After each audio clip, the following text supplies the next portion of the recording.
पूर्वीच्या काळी अख्खं जग भारताकडून प्युअर सिल्क साड्या इम्पोर्ट करायचं, पण एक अशी साडी होती जी भारत फ्रान्सकडून इम्पोर्ट करत होतं. ती साडी कोणती? Welcome to Kathpadar series. ती साडी आहे एक फ्रेंच शिफॉन साडी आणि ती भारतात आणण्याचं काम केलं कूच बिहारच्या महाराणी इंदिरा देवी यांनी. त्या काळी त्यांनी फ्रान्सला भेट दिली होती आणि तिथे त्यांना हे शिफॉन कापड एवढं आवडलं की त्यांनी त्याची नऊवारी साडी बनवून घेतली आणि भारतात आणल्यानंतर त्याला सुंदर अशा एम्ब्रॉयडरी किंवा लेस यांनी सुशोभित करून एक साडी बनवली. पण इंदिरा देवींच्या काळात ही साडी एवढी फेमस झाली नव्हती.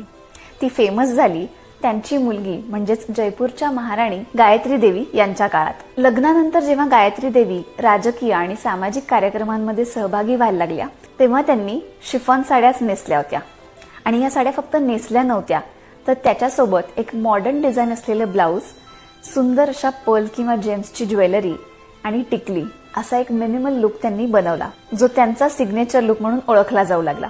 गायत्री देवी या त्या काळी जगातल्या सगळ्यात सुंदर स्त्रियांपैकी एक मानल्या जात होत्या आणि त्यांचा हा सिग्नेचर लुक बायकांमध्ये खूप फेमस झाला होता. आजही सब्यसाची, मनीष मल्होत्रा अशा मोठमोठ्या फॅशन डिझायनर्सना सुद्धा या शिफॉनची भुरळ पडलेली आपल्याला दिसते.